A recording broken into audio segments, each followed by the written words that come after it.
నమస్తే, నేను మధు. నారా లోకేష్ గారు అత్యవసర మీటింగ్ పెట్టారా? సోషల్ మీడియా నుంచి టీనేజర్స్ కి ఎలా దూరం చేయాలనే ఒక ఇంటెన్షన్ తోనే ఈ మీటింగ్ ని స్టార్ట్ చేశారా, లేదంటే దేశ విదేశాల్లో దీని గురించి ఎటువంటి అమలు జరుగుతున్నాయి అనే విషయాల గురించి చర్చించడానికి చేశారా? అయితే రోజు మనం తెలుసుకుందాం. ప్రస్తుతం మనతో పాటు ఉన్నారు సీనియర్ జర్నలిస్ట్ సిఎస్ రావు గారు. వారిని అడిగి మరిన్ని విషయాలను తెలుసుకుందాం. నమస్కారం సార్. నమస్తే సార్, నారా లోకేష్ గారు టీనేజర్స్ కి ఈ సోషల్ మీడియాను దూరం చేయాలి అని ఒక ఇంటెన్షన్ తో ముందుకెళ్తున్నారు. అయితే దీని గురించి మీటింగ్ కూడా పెట్టినట్టు తెలుస్తుంది. ఆ మీటింగ్ లో ఏం జరిగింది సార్? ఇప్పుడు దీని గురించి అయితే సీరియస్గా లోకేష్ గారు ఆలోచిస్తున్నట్టు అనిపిస్తుంది. ఎందుకంటే అత్యవసర మీటింగ్ పెట్టేసి హోంశాఖ మంత్రి కానీ ఇతర మంత్రులతోటి అలా ఐటీ ఎక్స్పర్ట్స్ తోటి వీళ్ళందరితోటి అత్యవసర మీటింగ్ పెట్టుకున్నారు. ఎందుకంటే ఇప్పుడు ఉన్నటువంటి యువత వాళ్ళు సోషల్ మీడియా వ్యసనపరులుగా మారుతున్నారు. చాలామంది, అందరు కాకపోతే చాలామంది ఇక సోషల్ మీడియాను ఉపయోగించుకొని కులం, మతం, విద్వేషాలను రెచ్చగొట్టేటువంటి వాళ్ళు ఎక్కువైపోయారు. మూడు వచ్చేసి వ్యక్తిత్వ హననం. మీకు పడలేదనుకోండి, వ్యక్తిత్వ హనంతో అవతల వాళ్ళని ఇబ్బంది పెట్టేదానికి సోషల్ మీడియా ప్లాట్ఫామ్ను ఉపయోగించుకుంటున్నారు. దీన్ని ఎక్కడో దగ్గర ఆపాలి, లేదంటే ఇది అనుభవం కంటే ప్రమాదకరంగా తయారైంది. అందుకే ప్రపంచ దేశాల్లో ఏం జరుగుతుంది అనే దాని మీద అధ్యయనం చేస్తున్నారు. సింగపూర్లో ఏం జరుగుతుంది, మలేషియాలో ఏం జరుగుతుంది, ఆస్ట్రేలియాలో ఈ మధ్య బ్యాన్ చేస్తారు, అక్కడ ఏం జరుగుతుంది, అలాగే ఫ్రాన్స్ తాజాగా నిన్నగాక మొన్న బ్యాన్ చేసింది సోషల్ మీడియా. అక్కడ ఏం జరుగుతుంది, ఎందుకు బ్యాన్ చేశారు, ఎలా బ్యాన్ చేశారు, అక్కడ యాక్ట్స్ ఏంటి, ఎలా బ్యాన్ చేయగలిగారు, ఇవన్నీ స్టడీ చేస్తున్నారు. కాబట్టి ఖచ్చితంగా సోషల్ మీడియా మీద ఆంక్షలు అయితే ఖచ్చితంగా పెట్టబోతున్నారు. 16 సంవత్సరాల లోపు ఉన్నటువంటి వాళ్ళు సోషల్ మీడియా అకౌంట్స్లోకి ఎంటర్ కావడానికి లేకుండా ఏం చేయాలి అనే దాని మీద ఈ సాఫ్ట్వేర్ ఐటీ నిపుణులతోటి ఆయన చర్చిస్తున్నారు. అంటే ఆయా దేశాల్లో ఏం జరుగుతుంది అని. ఇప్పుడు అక్కడ ఏం చేస్తున్నారు, ఇప్పుడు మా కేవైసీ, ఈకేవైసీ అనేదాన్ని అకౌంట్ కనుక ఈకేవైసీ పెడితే ఆటోమేటిక్గా ఈకేవైసీ చేసేటప్పుడు మీ ఆధార్ నెంబరు మీరు లాగిన్ కావాల్సి వస్తుంది, అలాగే మీ ఏజ్ ఆటోమేటిక్గా వచ్చేస్తుంది. అప్పుడు రిస్ట్రిక్షన్ అనేది 16 ఇయర్స్ లోపలకి మీకు ఓపెన్ కావు అకౌంట్స్. దానికి టెక్నాలజీని ఎలా మనం తయారు చేయాలి అనే దాని మీద చర్చిస్తున్నారు. ఇప్పుడు ఇదే జరుగుతుంది, ఆస్ట్రేలియాలో ఇదే జరుగుతుంది, ఫ్రాన్స్లో అదే జరుగుతుంది, మిగతా దేశాల్లో కూడా అదే జరుగుతుంది, సింగపూర్లో కూడా అదే జరుగుతుంది.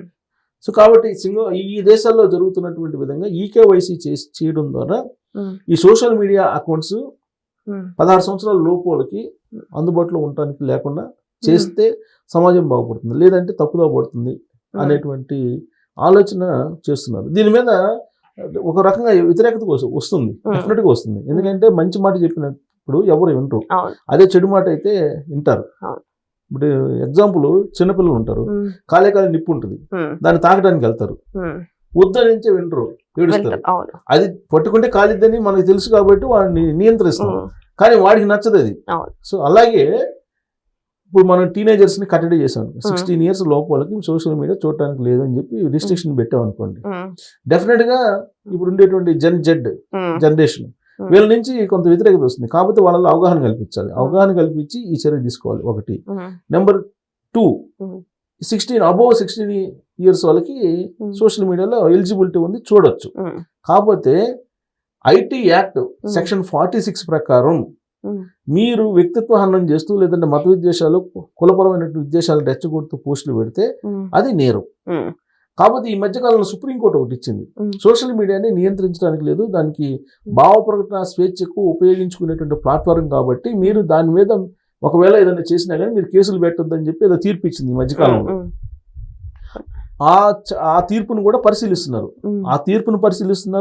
ప్రపంచ దేశాల్లో ఉండేటువంటి పరిస్థితులు ఏంటి అనే దాని మీద అధ్యయనం చేస్తున్నారు.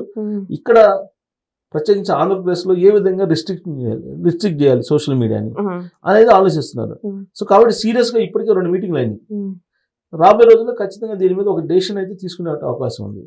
దానికి గూగుల్, తర్వాత ఎక్స్, ట్విట్టర్, అలాగే ఇన్స్టాగ్రామ్, వీటన్నిటితోటి సోషల్ మీడియా ప్లాట్ఫామ్స్ ఏదైతే టెలిగ్రాము, ఫేస్బుక్, వీటన్నిటితోటి ఈ కంపెనీలకు సంబంధించినటువంటి యజమానులతో కూడా మీటింగ్ ఏర్పాటు చేయడానికి నిర్ణయించారు. అంటే వాళ్ళని కూడా పిలవాలి కదా. ఇప్పుడు మీ ప్లాట్ఫామ్లో ఈ విధమైనటువంటి పోస్టులు వచ్చినప్పుడు, మత విద్వేషాలు, కుల విద్వేషాలు రెచ్చగొట్టేటువంటి పోస్టులు వచ్చినప్పుడు మీరే వాటిని ఆపాలి. అవును. అనేటువంటి రిస్ట్రిక్షన్ వాళ్ళ మీద పెడితే ఎలా ఉంటుంది అనేది కూడా ఆలోచిస్తున్నారు.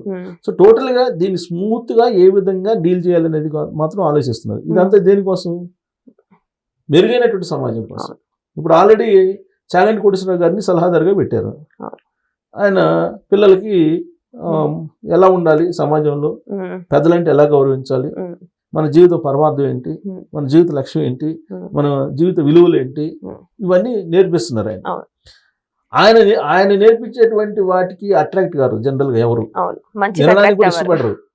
అందులో టీనేజర్స్ అసలు ఇష్టపడరు.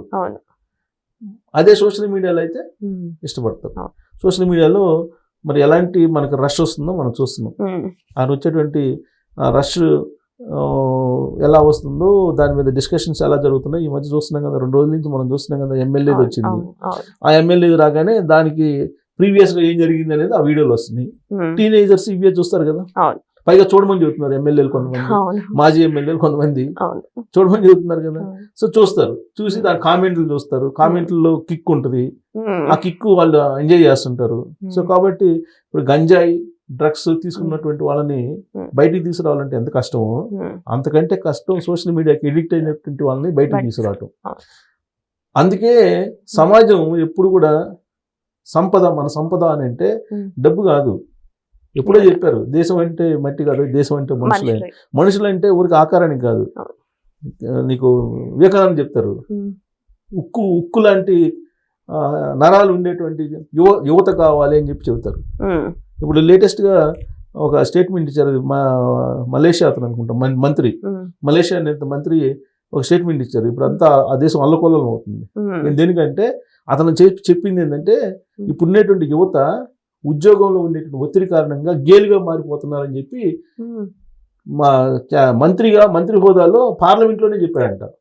సో దాంతో ఇప్పుడు అక్కడ గందరగోళం అవుతుంది. నువ్వు మంత్రిగా ఉండి ఈ మాట అంటావా అంటే, ఉద్యోగం చేసి ఉద్యోగం ఒత్తిడి గురయ్యేటువంటి వాళ్ళందరినీ గేలి కింద మీరు కట్టేస్తున్నారా అని చెప్పి ఇప్పుడు ఆయన ఏంటి ఒక యాంగిల్లో చెప్పాడు పాపం ఆయన. ఇప్పుడు ఉండేటువంటి పరిస్థితుల్లో పెళ్లి చేసుకోవడానికి ఇష్టపడకుండా ఉండేటువంటి చాలా మంది ఉన్నారు. ఒకవేళ పెళ్లి చేసుకున్నప్పుడు కూడా పిల్లలు లేకుండా ఉండేటువంటి వాళ్ళు ఉన్నారు. సో వీటన్నిటిని దృష్టి పెట్టుకుని ఆయన మాట్లాడాడు. గేలుగా మారిపోతున్నారు అనేటువంటి యాంగిల్ ఆయన మాట్లాడాడు. సో గందరగోళం జరుగుతుంది. సో ఇవన్నీ ఎందుకంటే సోషల్ మీడియాలో వచ్చినటువంటి వికృతమైనటువంటి పోకడలు. ఇప్పుడు సోషల్ చిన్నప్పుడు పుట్టినప్పటి నుంచి దాన్ని చూపించడం అలవాటు చేస్తున్నారు. మొబైల్ ఇట్లా చెప్పి తిప్పుతా ఉంటారు. ఇక్కడ మన యువత కూడా చాలా తెలివి మీరిపోయారు సార్. ఇప్పుడు ఒకవేళ ఈకేవైసీ ఇలాంటివి పెట్టినా సరే వాళ్ళ పేరెంట్స్ ఆధార్ మీద లాగిన్ లేకపోతే వాళ్ళ పేరెంట్స్ ఫింగర్ ప్రింట్ మీద లాగిన్ వీళ్ళు చూసే ప్రమాదాలు కూడా ఉన్నాయి కదా సార్. ఉండొచ్చు, కాకపోతే అంత ఎంతో కొంత అయితే బెనిఫిట్ ఉంటుంది. పూర్తి స్థాయిలో 100% లేకపోయినప్పటికీ కొన్ని ఆంక్షలు పెట్టినప్పుడు ఖచ్చితంగా వీళ్ళు ఒకవేళ వాళ్ళ పేరు పైన ఈకేవైసీ తీసుకున్నా గానీ అర్థమవుతుంది. ఈకేవైసీలో ఇప్పుడు వాళ్ళ పేరెంట్ మీద తీసుకున్నారా లేదా అనేది అర్థమవుతుంది. తర్వాత వాళ్ళు ఏదైనా పోస్టులు పెట్టినప్పుడు కానీ లేదంటే కామెంట్స్ పెట్టినప్పుడు కానీ ఇన్ కేస్ అదేదన్నా మత ఉద్దేశాలు నచ్చగొట్టేది ఉన్నప్పుడు కేసు పెడతారు. కేసు పెట్టినప్పుడు అయినా తెలుస్తుంది కదా, నీ ఫోన్ నెంబర్ తోటి మీ వాడికి ఎక్కిస్తావు అని చెప్పి వాళ్ళ పేరెంట్స్ అయినా మీకు క్వశ్చన్ చేస్తారు. సో రెస్ట్రిక్షన్స్ అయితే పకడ్బందీగా పెడతారు, దాంట్లో డౌట్ లేదు. దానికి సంబంధించి ఒక బాగా అధ్యయనం జరుగుతుంది. సో అధ్యయనం జరుగుతుంది, దాని రిస్ట్రిక్షన్స్ అయితే పెడతారు. దానికి సంబంధించి ఐటీ కంపెనీ, దిగ్గజ కంపెనీలకు సంబంధించినటువంటి వాళ్ళని కూడా పిలిచి మీటింగ్లు పెడుతున్నారు.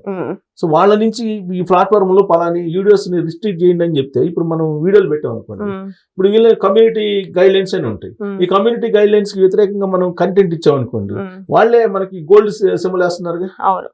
సో గోల్డ్ సింబల్ వేసినప్పుడు మీకు అవి పోవు, అవి ప్రమోట్ కావు. సో అలాంటి రిస్ట్రిక్షన్స్ ఏదో పెట్టకుండా ఉంటారు. టెక్నికల్ గా అనేకమైనటువంటి వాటిని అబ్జర్వ్ చేస్తున్నారు. సో సంచలనం అయితే లోకేష్ గారు తీసుకోబోతున్నారు ఈ విషయం.